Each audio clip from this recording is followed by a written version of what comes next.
Who that family? Check out the Pro Shop. That's right, the Pro Shop is the platform store where you can go and buy all the latest merch to support the platform. Available at the Pro Shops, we have dozens of hundreds of products available for you and your family. Unisex tees for men and women, hoodies and sweatshirts, tank tops, kids and baby items, long sleeve tees, mugs, pillows, wall art, bath bedding, face masks, phone cases, stickers, bags, fanny packs, socks, hats, and many other items. Please feel free to check out the Pro Shops. The link is in the description section below. And remember, it helps the platform continue to grow. Check out the Pro Shop and who that too.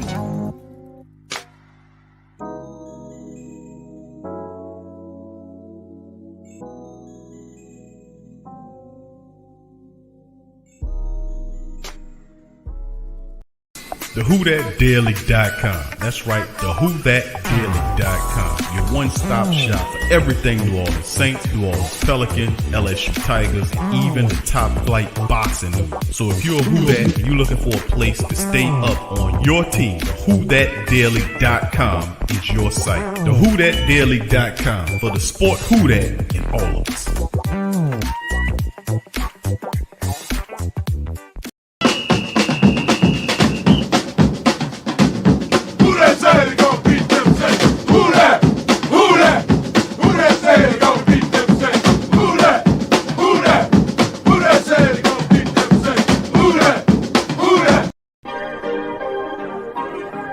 Yeah. Well, all right. Like you always say, welcome, welcome, welcome. Number one sports talking D's. We ain't like the Falcons, we won't blow the lead. Look, all we talk is who that, who got cut and who back. Rookies and the vets, players you should look at. It's the sports coma, you don't wanna miss it. Got the pre-game, party, post-game statistics. Get a visit for Sway, maybe DC or 5. It's the hottest thing smoking, Big Q and the guys. Go to YouTube Live, make sure you subscribe. Interviews inside the Saints locker room high. Talk to Drew, Jordan, Zach, Peyton, New Orleans, Who That Nation. Best believe when I say we bleed gold and black. Ain't a miracle or rivalry could ever hold us back. No, Beastquake, Bounty Gate, let the truth be told. It's the sports coma, all we know is say Super Bowl. Yeah. You're listening to the Sports Coma with Big Q and the guys on the PRO Media Network.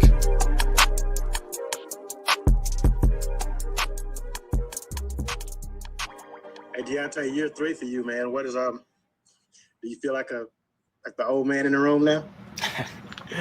Nah, it's a blessing to be here. NFL stands for not for long, so for me to be 3 years, especially coming from where I came from, it's a blessing. I do feel a little old though. I feel like my body a little older. Deonte, what do you? Oh, go ahead, Ross. Thanks, sir. Deonte, thanks for taking the time in. Sure. Wanted to ask you a little bit. You had your role develop a bit more and progress a bit more in the offense last year. Do you expect that to continue, and how do you expect that to continue here in 2021? Yeah, definitely. Obviously, as a player, you always want to grow, and my rookie year, I came in as just a returner. I worked in the offense a little bit. Year 2, worked into the offense a little more. So obviously, coming into year 3, I would hope and want for my role to expand even more on the offensive side. Unfortunately, last year I was down because of injury, so I'm looking to stay healthy this year and just be on the field a lot more than I was. Deonte, what does this sort of just kind of teach you, I guess, about the NFL? You go from all pro your rookie season to injuries, your second season. I mean, does it kind of just let you know how up and down this league can be? Oh yeah, definitely. I mean, that's just life in general. Life is a roller coaster, so you just gotta take your L's just like you take your W's, and you just gotta, just have confidence and always try to bounce back. Obviously, it's not college. It's a big emphasis on taking care of your body now. Considering this is your job, this is your career. So it's definitely a roller coaster, but you just gotta stick with it at all times. And you sort of mentioned how you where you came from, and has that sunk into you yet? 3 years later, just how far you've come, and coming from such a small school, and now where you are. I think it's sunk in, but I don't think I'll ever stop putting the emphasis on it. like I said, I mean, it's not easy getting here, and I mean, the route I took it was even harder. But I just try to use my story to motivate the people that's coming up behind me. So I think it's always something that'll sit with me. But I think it definitely sunk in. Do you hear pretty often from the undrafted guys that are coming in wanting to speak with you or get any type of insight from you in terms of how your transition and your success was coming into the NFL so quickly? Yeah, I mean, I get so many like DMs on social media and stuff like that. Especially the young guys, like people that's coming, like that's about to be out of college.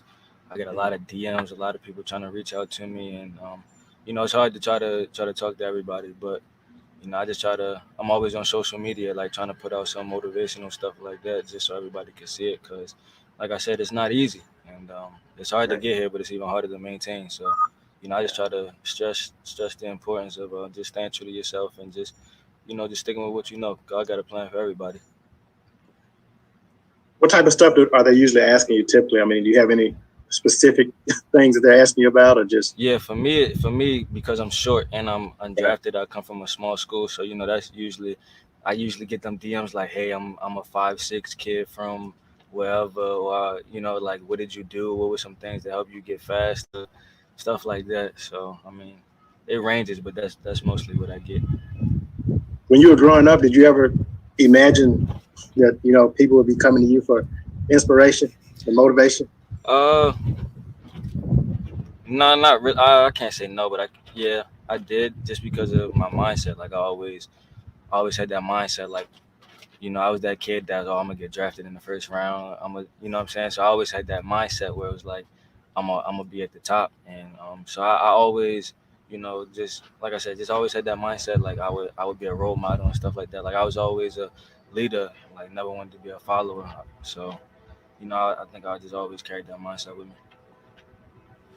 Deonte, how different for you as a receiver is it? I mean, for the past season, it's basically been Drew Brees, throwing passes to you. But how different has it been with, either Jameis or Taysom? Um, I love Drew, but I'm short and he's short. So when you got when you got Drew trying to find me and I'm trying to find Drew, it's hard. But uh, Jameis and Taysom, we kind of were working last camp, and I was like mainly taking my reps with them, and um, obviously that Jameis is definitely a little taller, so it's kind of easier for me to find him. So that's probably the biggest difference.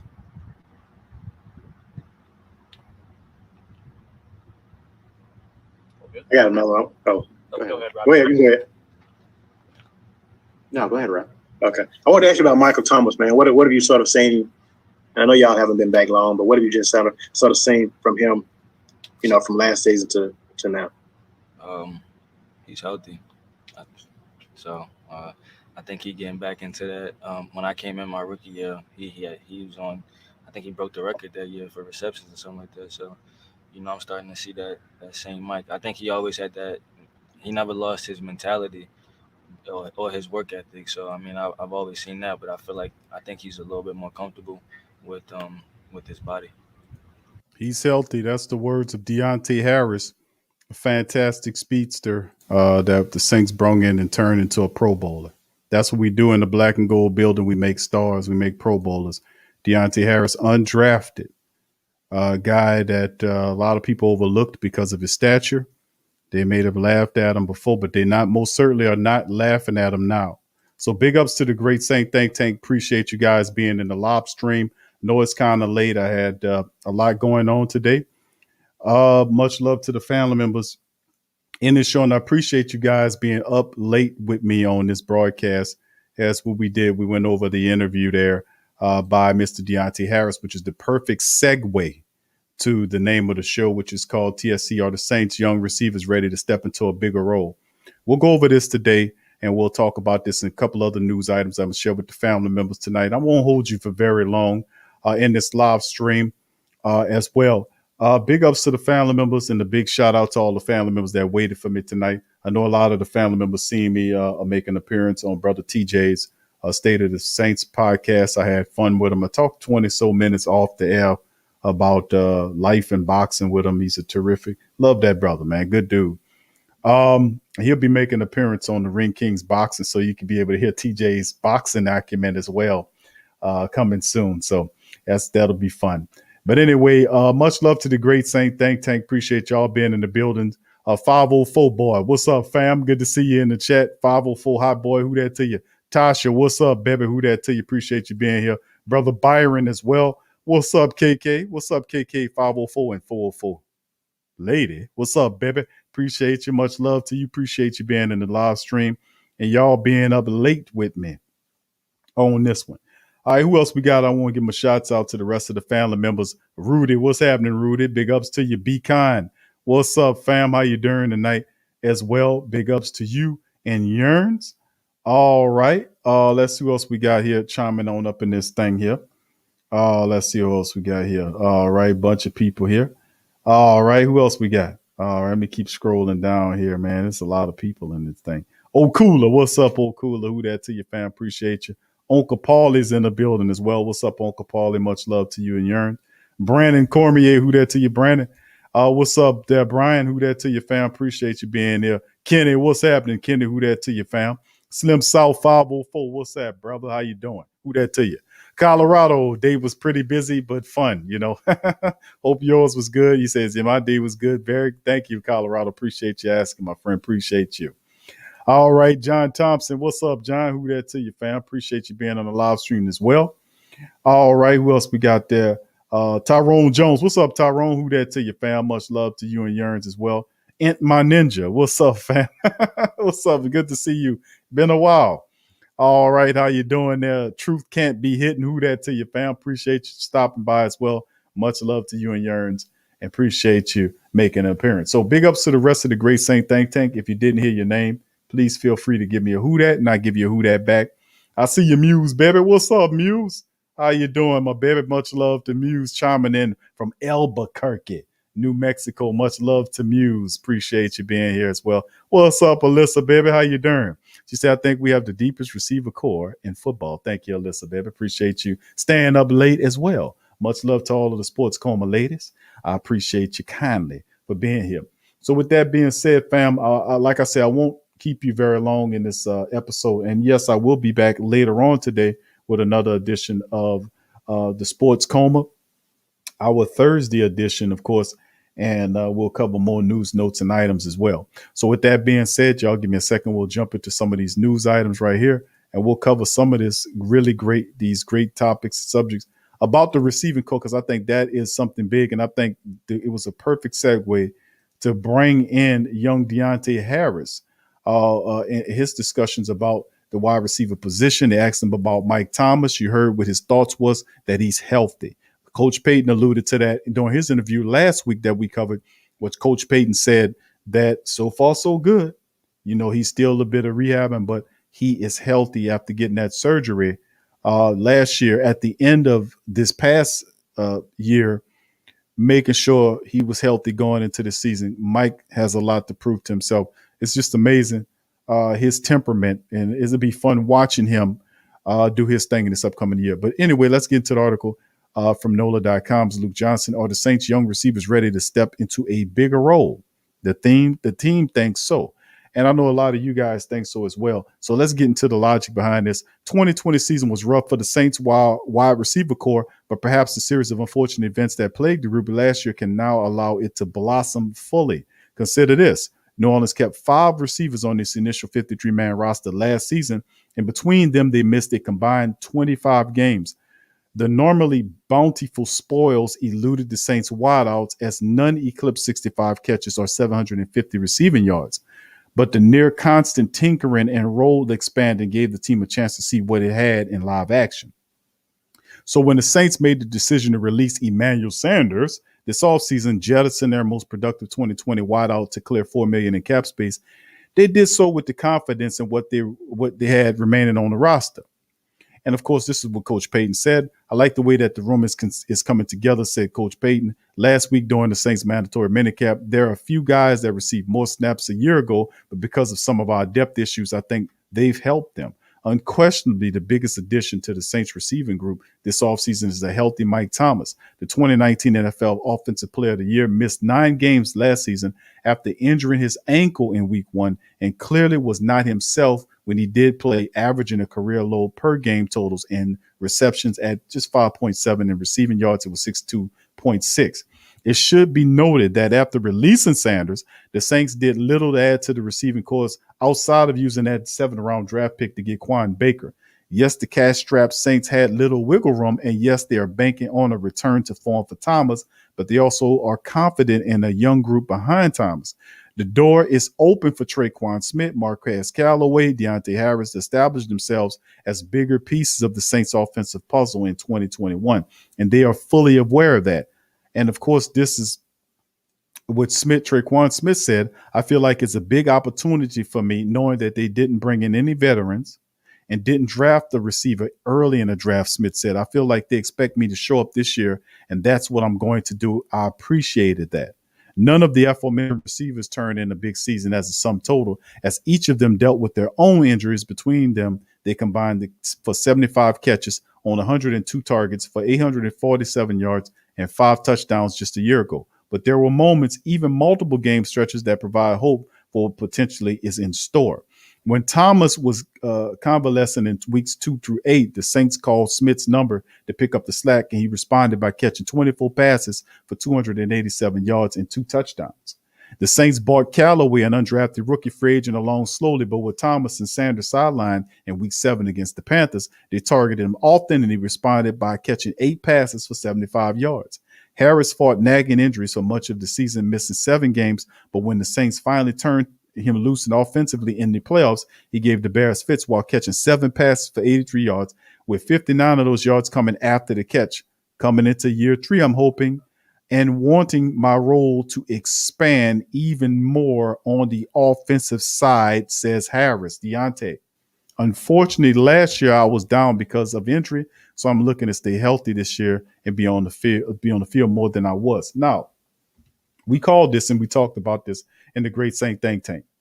We often talk about this when we talk about the wide receivers that the Saints are bringing along, and the addition of Quan Baker, the fantastic speedster in the 7th round of this past draft, allows Deonte Harris to have more of a role in the wide receiver room, which I think this year you'll see that. You'll see Tre'Quan Smith's development as he grows, and I think you'll see the best version of Tre'Quan Smith that we ever seen in the black and gold uniform because of the aforementioned pressures dealing with the competition from from positions underneath him, meaning guys like Deonte Harris and Marquez Callaway who are ready to boom. And remember, Deonte Harris is an all-pro kick returner, but I think at this juncture of his career, the Saints are going to see him more as a wide receiver weapon, and Quan Baker was summoned to be the guy that kind of alleviates the special teams duties as well as others. There are other guys that'll vie for the kick returner, punt returner roles.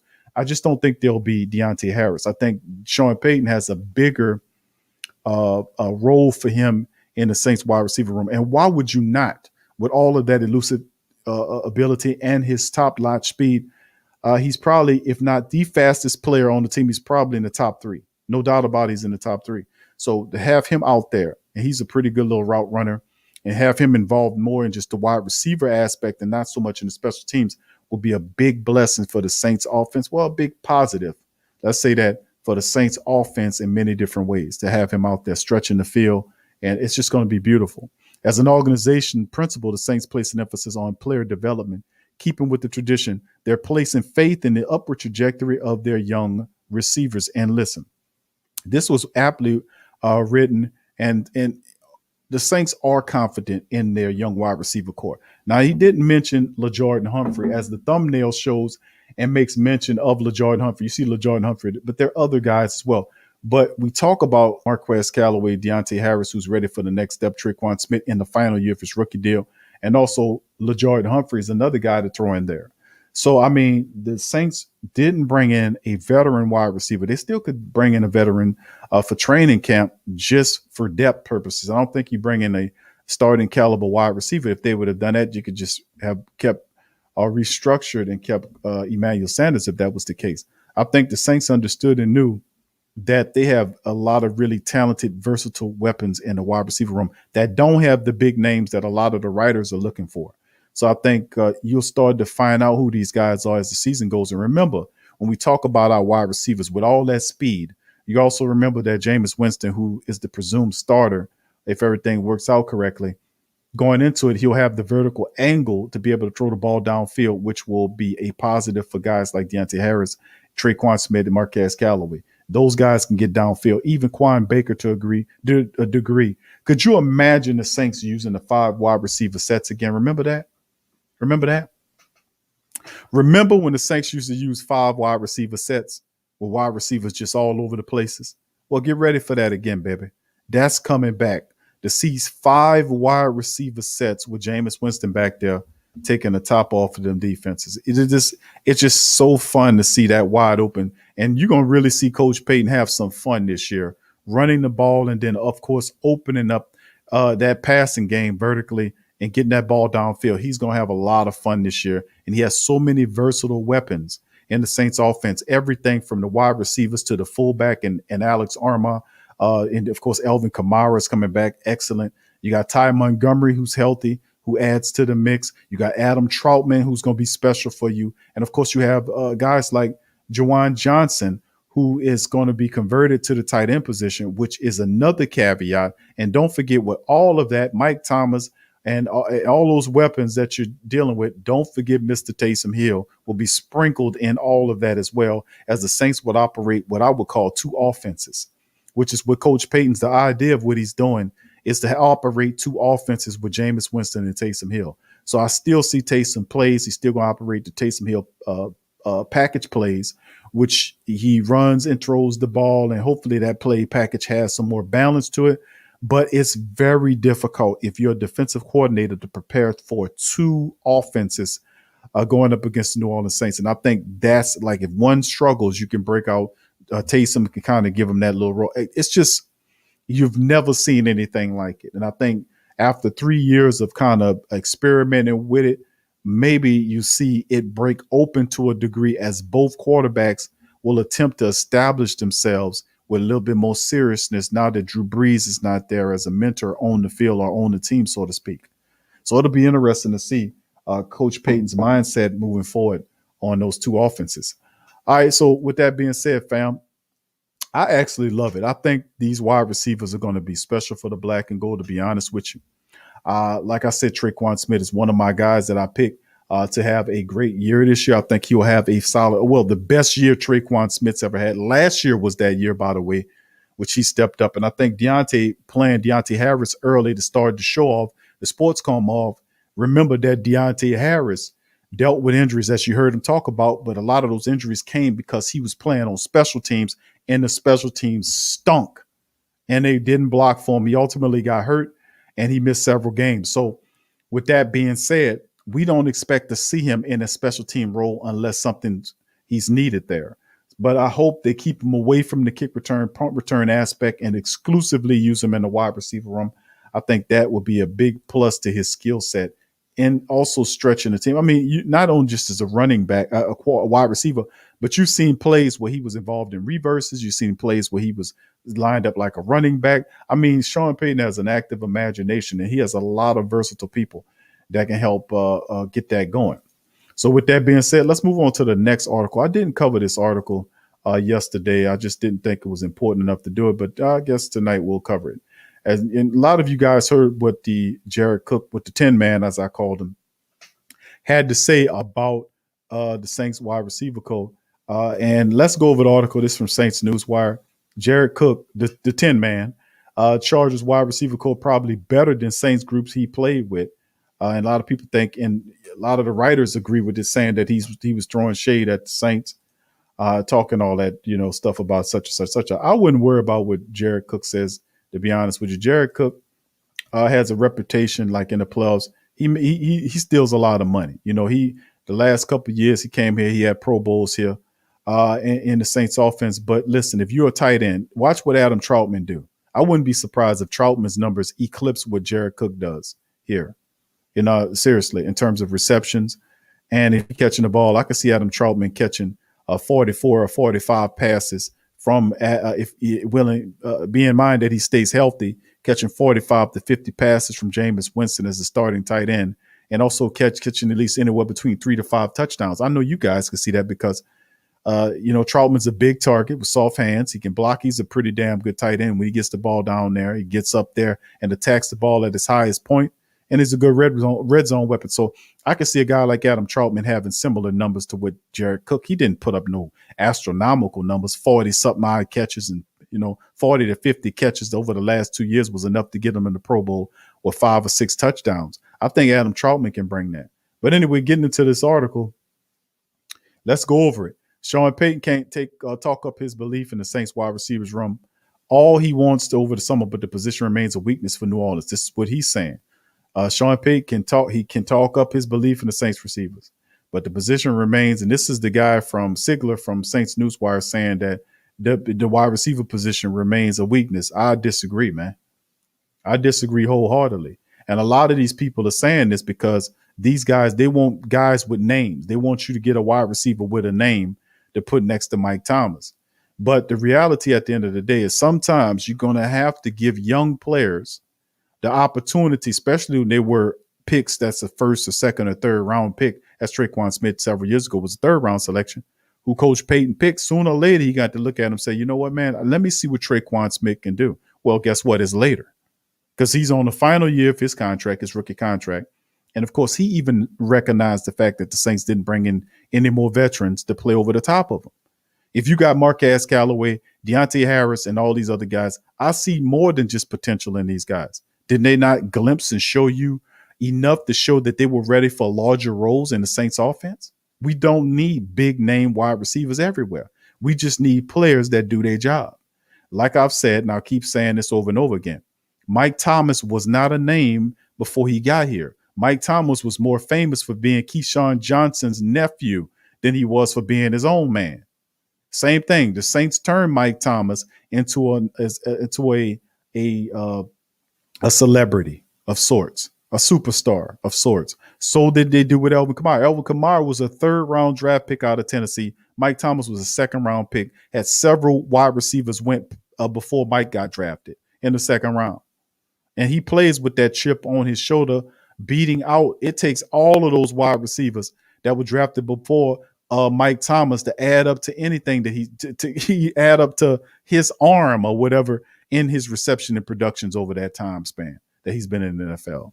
Elvin Kamara, third round pick out of the University of Tennessee, is a first round talent. Now he's obviously one of the top 3. In my opinion, he's probably one of the better backs in the league, but definitely in the top 3 of the running backs in the NFL. The Sean Payton in the Saints system did that. We turned Elvin Kamara into a superstar where he can have his own damn cereal. We did that. Same with Mike Thomas. He can't guard Mike here, not in Ohio State. Where if he was calling himself that, nobody paid attention to that until he came to the black and gold and established himself as a quality player. Now, if Mike Thomas, Elvin Kamara, and several other players who came to the Saints that didn't have any names, Cam Jordan was not a big name player. He wasn't a big name player when he came here. And other players as well can come here and establish themselves as celebrities and high caliber, high motor players. Then why can't these other guys do the same damn thing? Why do we always got to go and get a name player? I need a name. No, Traquan Smith's been on this team for 4 years now. It's time for him to see what this guy is made of. Time for him to see if he can carry that. Deonte Harris, Marquez Callaway, and the rest of these guys, LeJordan Humphrey, give these young guys an opportunity to shine. So, it's not an area of weakness. I disagree with that. And a lot of these people keep saying that, and I disagree. It's not in that area of weakness because you don't know, because you see these guys don't have a name. But like I said, remember, Kamara didn't have a name. Mike Thomas didn't have a name. And several other players, Saints, that are celebrity status on the team currently, they also did not have a name before they came here. The same way we did with those guys, we'll do with these guys who are willing to apply themselves and be productive. And that's that real. Someone who's taken notice of the greener pastures is Jared Cook, the former Saints tight end who signed with the Chargers in free agency. And when asked about his take on his new team, Cook offered a blunt assessment of his new teammates. Just seeing the talent we have here at receiver is just as good, probably better than the talent here than we had in New Orleans. Now, he didn't have to say all that. He could have just said, well, we got a good, interesting group and just kept it there. But he got to stick it to New Orleans. But let me tell you something. We talk about Drew Brees, but really people was pissed off at Jared Cook because Jared Cook, big sorry ass, was the one responsible for coming out there. I don't know why he drawing shade at us. Only thing he did was came here and stole money. And when we really needed Jared Cook to step the hell up in the playoff game, he disappeared. He melted. He wilted. He disappeared. He evaporated. He disintegrated in the playoff game and was responsible for 2 turnovers that really hurt the Saints in that Tampa Bay Buccaneers game. So Jared Cook, you don't need to say nothing about the black and gold. All we did was show you love since you've been here. You don't need to open your big smelly ass mouth and talk about the black and gold. We showed you love, and it's the same thing with some of these players. I don't understand. All we did was broke you off, paid you, fed you, and treated you better than what you were supposed to get because you went out there and totally disrespected the entire black and gold nation. You went out there and fumbled the ball, and you a veteran of all people. You know you ain't supposed to carry the ball like a loaf of bread over the center of the field. You fumbled that, then go out there and miss a ball thrown directly through your hands, off your shoulder, up into an interception. Jared Cook, you can miss me with all this stuff talking about, oh, they got a better return unit out there, man. You know, and I call him the 10-man because he was big, stropping, and slow. He was hurt. It looked like he was disconnected most times. He was stiff as hell. I called him the 10-man for people who don't know, because most of the time you see him moving out there. Remember Dorothy, the story from Dorothy from back in the day. Dorothy had the 10-man, the lion, and all this kind of stuff. Dorothy used to carry a basket around with her, and sometimes Toto, the dog, would be in the goddamn basket. But she also carried food in there. She carried a little thing of oil, a can of oil, that go puck up, puck up, puck up. And Dorothy would take that oil and squeeze it in the 10-man. When he would cry and rust himself up, or sometimes it would rain. He'd get caught out in the rain. So she would go, puck up, puck up, puck up, puck up, puck up, puck up. And then he'd just start moving. And that's what the hell Jared Cook was. He was stiff as a dog. I kept saying, man, somebody run out there and get some industrial strength fish oil pills for this stiff ass dog out here.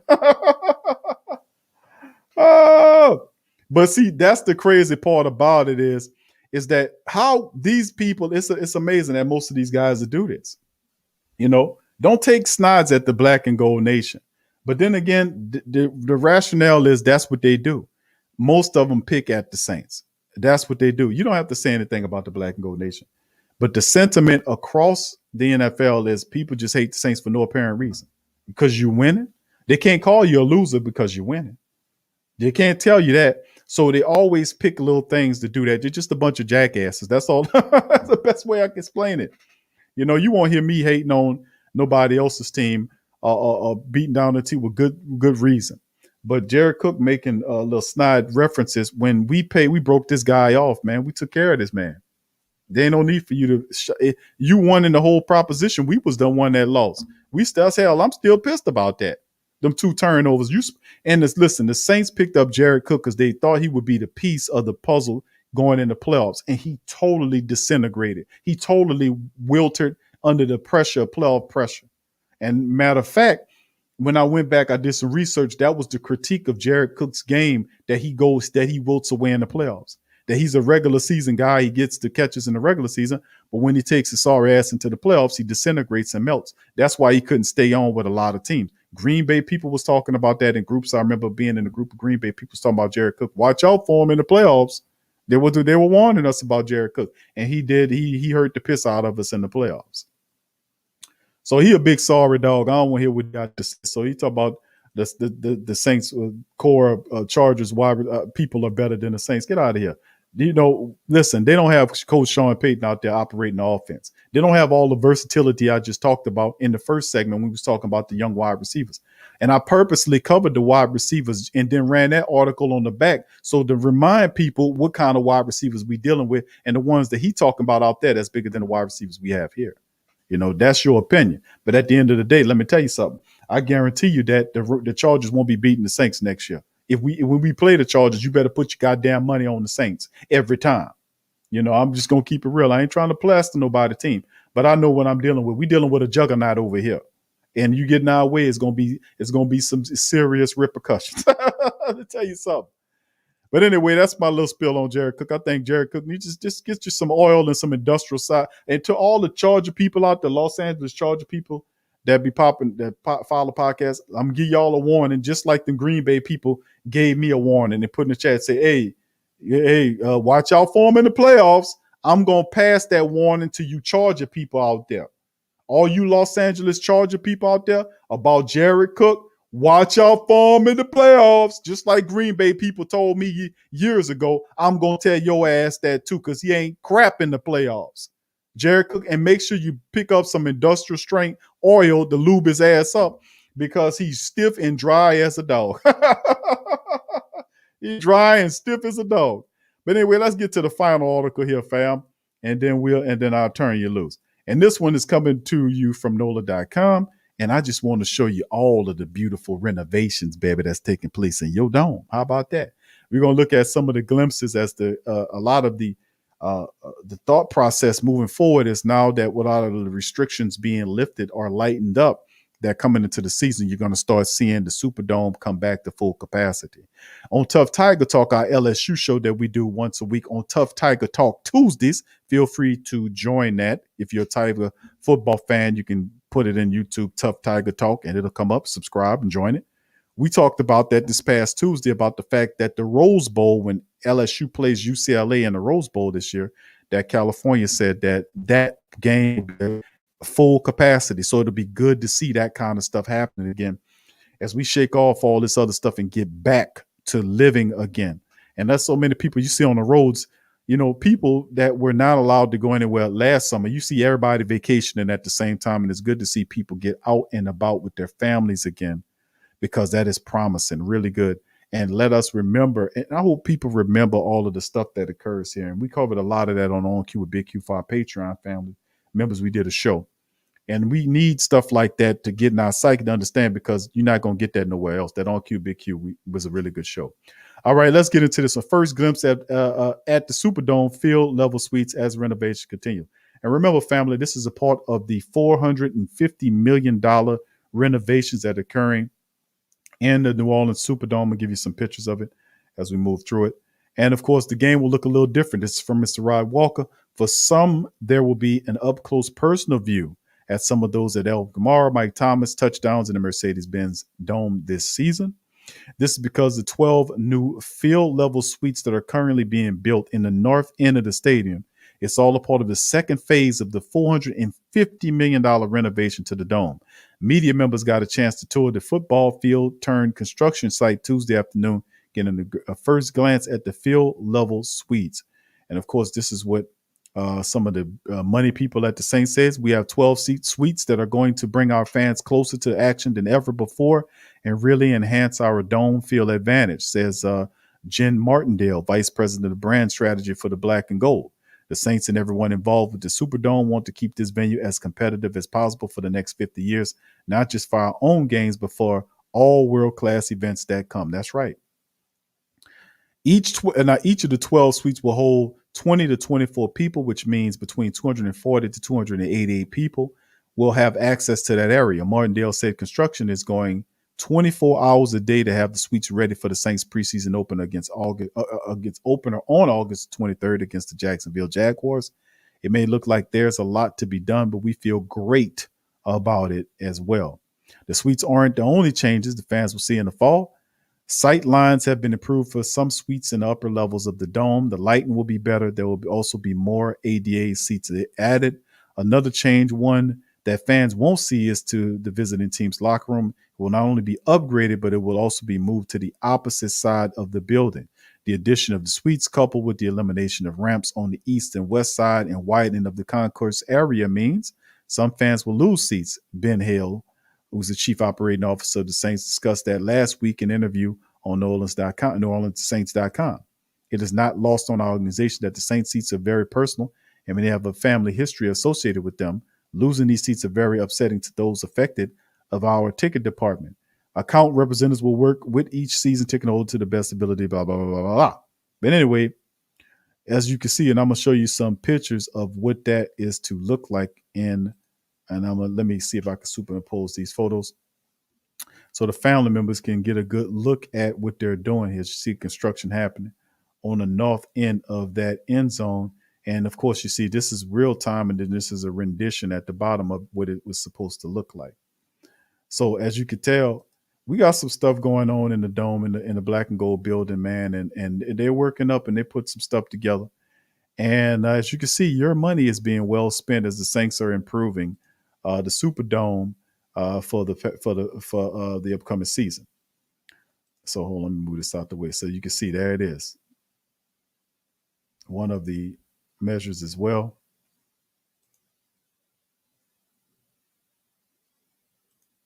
$450 million, family. That's a lot of dough. And the Saints, are you spending it, getting the dome ready? Well, they know they'll make millions of dollars. So there it is. All right, fam, and that's going to do it right there, man. Listen, I'm going to go into the chat and holler at the rest of the family members on it. That's all the stories we have. What's up, Kevin? Kevin Conley, who that to you? As well, big ups to the rest of the family members as well. Yeah, DLP, what's up, fam? What's up, brother Damien? Who that to you as well? Good to see you in the chat. And all the family members staying up late with me, man. I know I'm coming at you guys late. What's up, Big Sean? Who that to you, fam? Randy Major, who that? Hemisphere. What's up, Hemisphere? Big ups to you, fam. I appreciate you guys being in the building as well as this one. I know it's almost 1 o'clock. So like I said, I'm not going to hold you guys very long. I just wanted to go over some news, notes, and items with you. And it's been a very busy day. A lot of breaking news, a lot of stuff shaking. So with that being said, I'm going to pop out on that one. I appreciate you guys for staying up late. Much love to you guys. I shall be back later on today with another episode of the Sports Coma. We'll cover some more news, notes, and items. As always, if you enjoy the platform, please feel free to subscribe. Hit the subscribe button. Hit the like button, baby. Hit that like button. Hit the bell as well.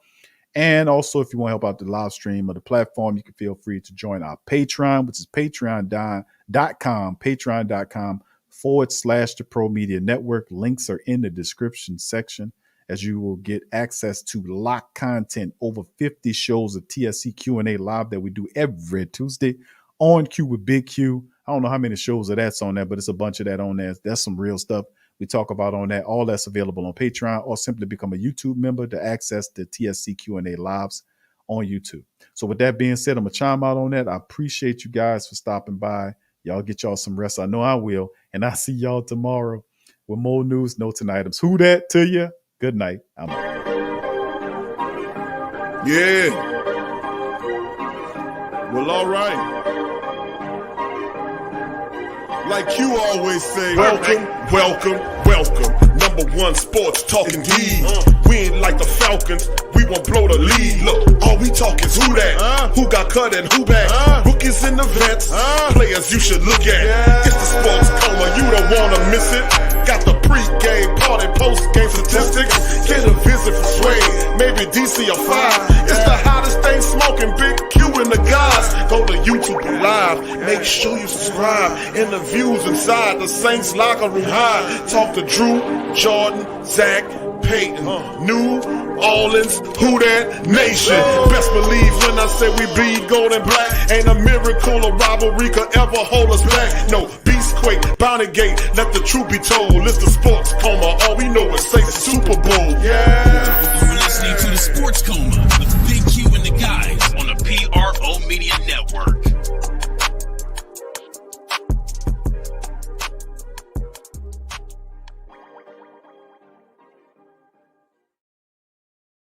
TheWhoThatDaily.com. That's right, TheWhoThatDaily.com. Your one-stop shop for everything New Orleans Saints, New Orleans Pelicans, LSU Tigers, even the top flight boxing news. So if you're a Who That and you're looking for a place to stay up on your team, TheWhoThatDaily.com is your site. TheWhoThatDaily.com for the sport Who That in all of us.